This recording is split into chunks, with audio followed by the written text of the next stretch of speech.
آج کا ہمارا موضوع گفتگو خون قلب کے ساتھ لکھنے والا ہے۔ ہوا برابر چیز عبادت کے اندر داخل ہو گئی، آپ کا کلمہ گیا۔ اس لیے ہم ذلیل اور خوار ہیں زمین کے اوپر، کیونکہ ہم نے اللہ کے ساتھ دھوکہ کرنے کی کوشش کی ہے۔ سر ہمارے پاس کلمہ ہوتا، خدا کی قسم زمین پھٹ جاتی، آسمان ہمارے دشمنوں کو نکل جاتا، اللہ طوفان اور لشکر بھیج دیتے ہمارے دشمنوں کے اوپر۔ ہماری غیرت کدھر گئی ہے؟ بے نیاز رب کے دعوے دار آج اپنے دشمنوں کے آگے قرض کے لیے ہاتھ پھیلائے بیٹھے ہیں، اور ان کی غیرت کہاں گئی ہے؟ اتنے عظیم رب کے ماننے والے کتنی گھٹیا حرکتوں میں ملوث ہیں۔ اگر کلمے کے ساتھ وفا کرنی ہے، عبد بننا پڑے گا۔ اگر عبد نہیں بنے، اللہ اکبر، اللہ اکبر۔ حمد و ثنا اس خالق کائنات کے لیے کہ جس نے اس کائنات کو کمال ہنر کے ساتھ بنایا، پھر اس کائنات کے اندر اتنی مخلوقات پیدا کی اور ان مخلوقات کو زندگی گزارنے کے لیے ایک نظام عطا فرمایا۔ السلام علیکم ورحمۃ اللہ وبرکاتہ۔ ناظرین، آج کا ہمارا موضوع گفتگو خون قلب کے ساتھ لکھنے والا ہے۔ وہ یہ ہے کہ ہم وہ امت ہیں جو بادشاہوں کے بادشاہ، سلطانوں کے سلطان، شہنشاہوں کے شہنشاہ، خالق کائنات کے دعوے دار ہیں، خالق کائنات کو ماننے کے دعوے دار ہیں ہم۔ پھر سب سے عظیم خالق کے دعوے دار، زمین کے اوپر حقیر ترین مخلوق، اس کے بعد ذلت کی گہرائیوں میں اور غلامی کی زنجیروں میں جکڑے ہوئے۔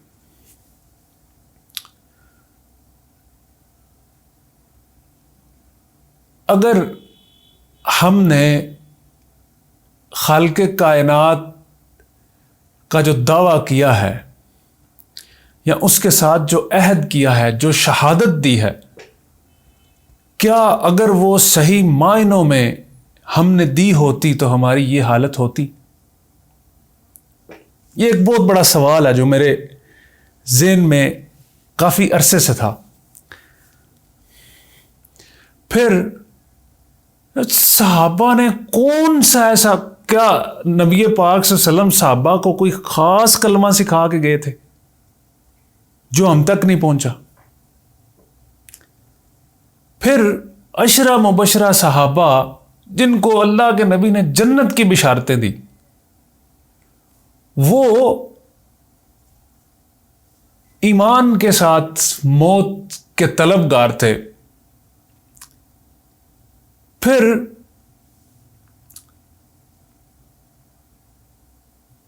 صحابہ نے اپنے کلمے کی حفاظت کیسے کی؟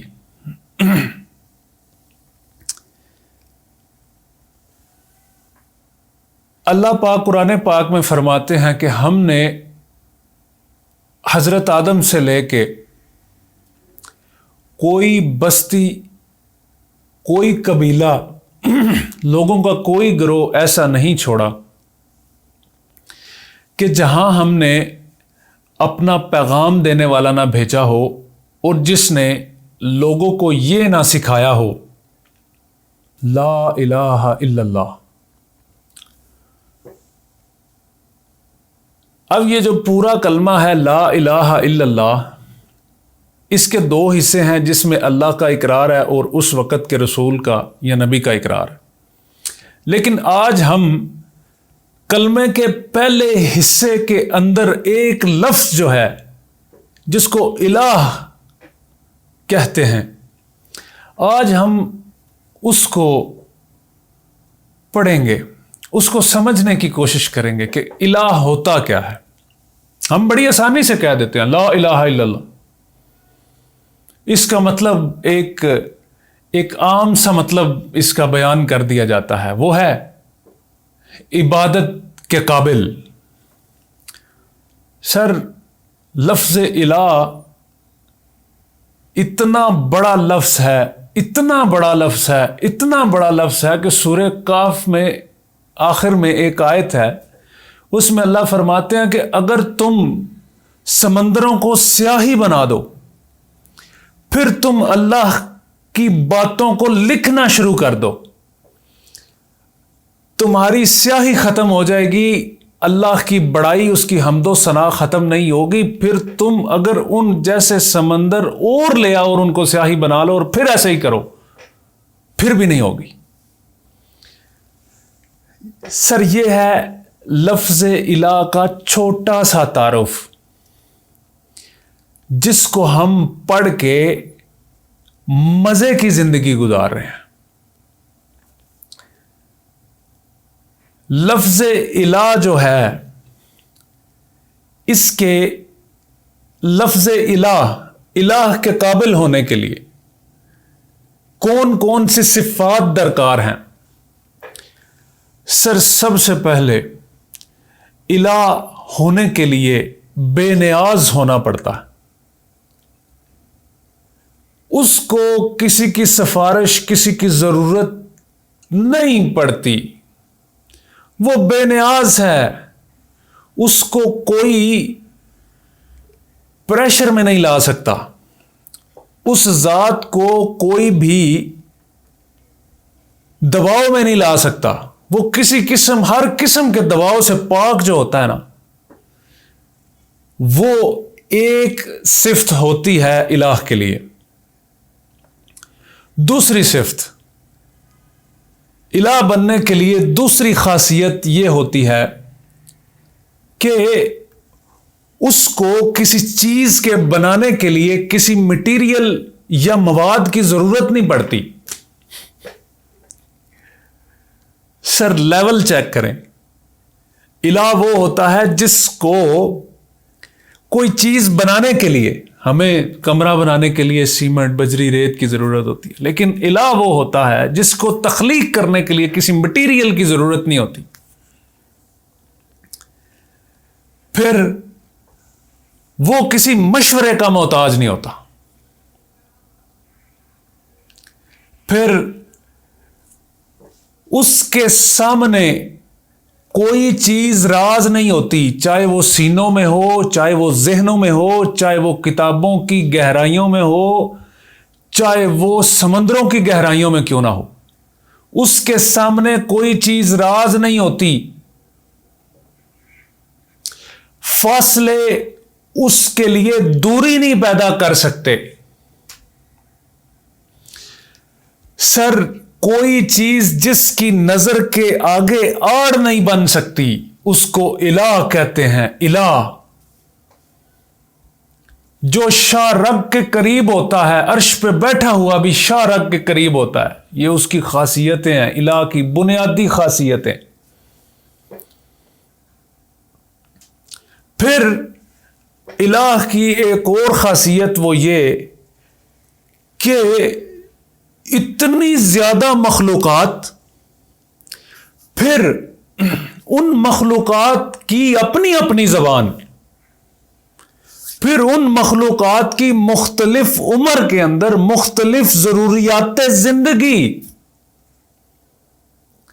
پھر جب وہ مخلوقیں مختلف زبانوں کے ساتھ، مختلف عمروں کے ساتھ، مختلف ضروریات زندگیوں کے ساتھ جب وہ اس خالق سے مانگتی ہیں، وہ صرف ان کی زبان کو سمجھتا ہی نہیں، ان کی زبان کا مقصد بھی جانتا ہے کہ وہ کیا بات کرنا چاہ رہے ہیں۔ پھر وہ صرف سنتا ہی نہیں، زبان کو سمجھتا ہی نہیں، وہ جو ضرورت ہے اس کو بھی مہیا کرتا ہے، اگر ضرورت دور ہے تو اس تک پہنچنے کا بندوبست بھی کرتا ہے۔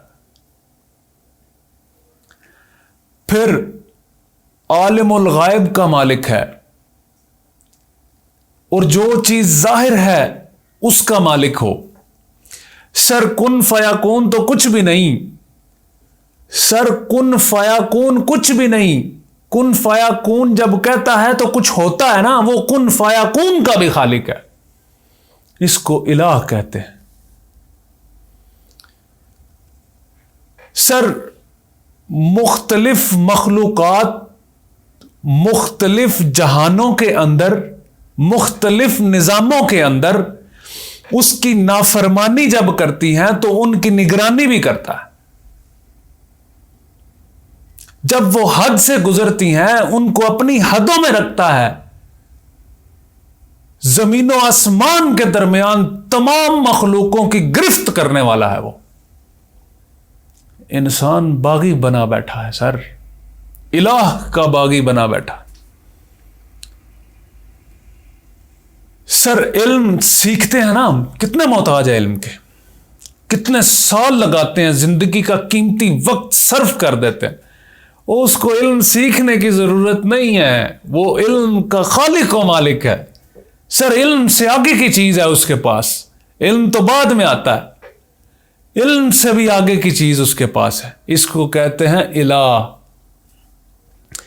پھر اس کے لشکر، اس کی عبادت کے لشکر، اس کی خوشامد کے لشکر، اس کی مخلوق کو لگامیں ڈالنے والے لشکر، اس کے عذابوں کو تھام کے رکھنے والے لشکر، اس کے خزانوں کی چابیوں کو اٹھانے والے لشکر، اس کے خزانوں کی دیکھ بھال اور تقسیم کرنے والے لشکر، اس کی فوجیں، اس کے عذاب، سر اس کو الہ کہتے ہیں۔ الہ کا ایک تقاضا اور ایک صفت یہ بھی ہے کہ الہ، کوئی مخلوق الہ کو مکمل طور پر بیان نہیں کر سکتی، اس کو صرف اسی طرح بیان کیا جا سکتا ہے کہ اگر تم سیاہی لے آؤ جو کہ سمندروں کے برابر ہو اور پھر تم اس سے لکھنا شروع کرو، اور پھر تم اس جتنی اور سیاہی لے کے آ جاؤ، سر آپ اس کی تعریف کو، اس کے الہ ہونے کو بیان ہی نہیں کر سکتے۔ اے مسلمانوں، اے انسانوں، تم دیکھو تو صحیح کہ تم کس خالق کے دعوے دار ہو، اتنی شانوں والا، اتنی پاکیزگیوں والا، اتنے طاقتوں والا، اتنے خزانوں اور وسائل والا، لیکن زمین کے اوپر اس کے دعوے دار کی یہ حالت ہے کہ وہ اپنے دشمنوں کے ٹکڑوں پہ پلنے پہ مجبور ہے۔ اتنے بڑے خالق کا دعویٰ کر کے اتنی ذلت کا شکار۔ سر مسئلہ ہے کوئی، سر مسئلہ ہے، ہمارے دعوے میں مسئلہ ہے، ہمارے وعدے میں مسئلہ ہے، ہم نے جو اللہ کے ساتھ کانٹریکٹ کیا ہوا ہے لا الہ الا اللہ، اس میں کوئی مسئلہ ہے۔ وہ مسئلہ پتہ کیا ہے؟ الہ کا ایک تقاضا ہے کہ وہ عبادت کے لائق ہے۔ اب عبادت کس کو کہتے ہیں؟ عبادت انتہا درجے کی عاجزی و انکساری، اطاعت اور فرما برداری کو عبادت کہا جاتا ہے۔ عبادت عبد بنے بنا ممکن ہی نہیں۔ جو بندہ عبد نہیں اور عبادت کر رہا ہے وہ عبادت نہیں کر رہا، یہ اصول ہی نہیں ہے۔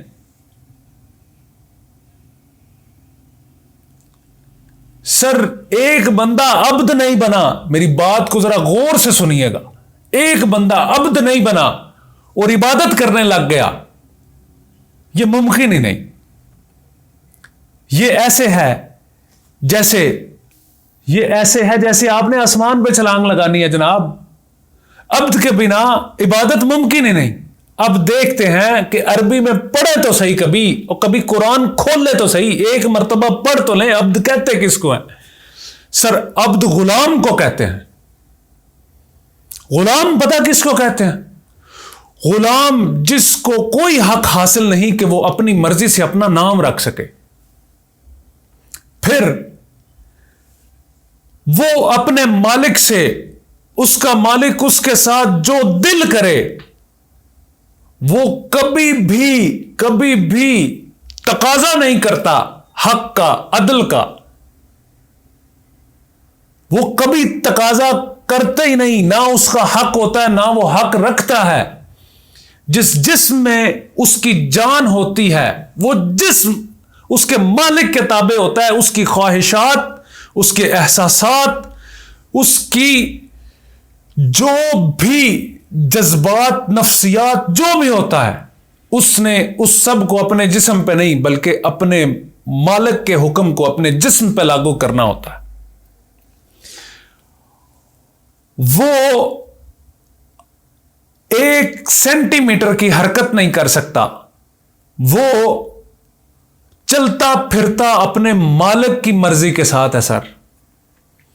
سر اب آپ کو سمجھ آئے گی کہ صحابہ نے کون سا کلمہ پڑھا تھا. بھائی جان آپ قرآن کھولیں، اللہ فرمائیں گے کہ دیکھو میرے نبی کو.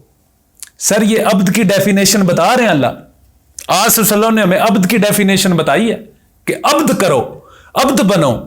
عبد کے مقام پہ فائز ہوگے تو عبادت کر پاؤ گے، اگر عبد نہیں تو عبادت نہیں.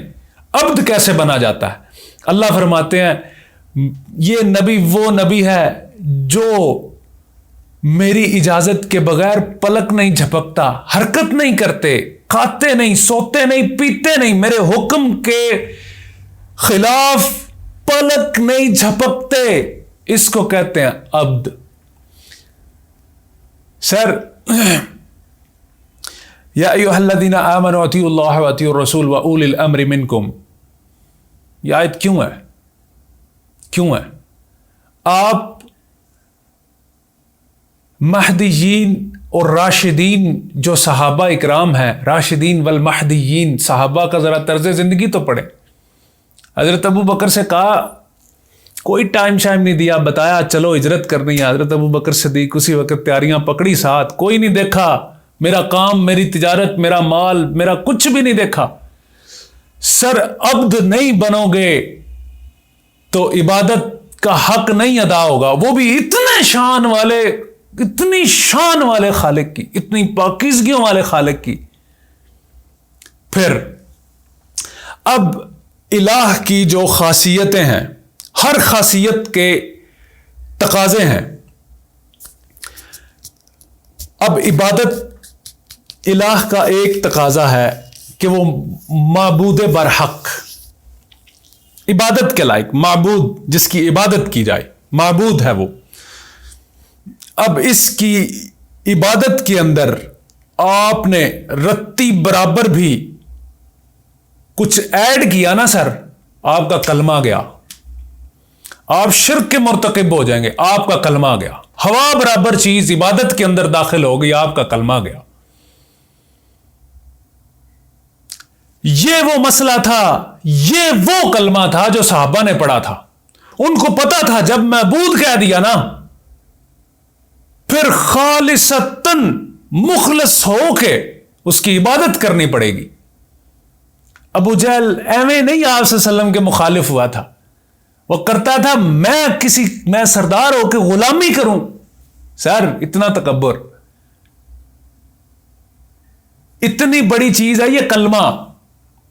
اس لیے ہم ذلیل اور خوار ہیں زمین کے اوپر، کیونکہ ہم نے اللہ کے ساتھ دھوکہ کرنے کی کوشش کی ہے. سر اللہ کی قسم اگر ہمارے پاس کلمہ ہوتا، خدا کی قسم زمین پھٹ جاتی، آسمان ہمارے دشمنوں کو نگل جاتا، اللہ طوفان اور لشکر بھیج دیتے ہمارے دشمنوں کے اوپر. بھیجا ہے غزوہ خندق کے اندر بھیجا ہے. سر بھیجا ہے اللہ نے. آپ میدانوں میں کھڑے تھے، بدر کے اندر بھیجا ہے. ایک میدان بتائیں جس کے اندر لا الہ الا اللہ نے اپنا کام نہیں دکھایا.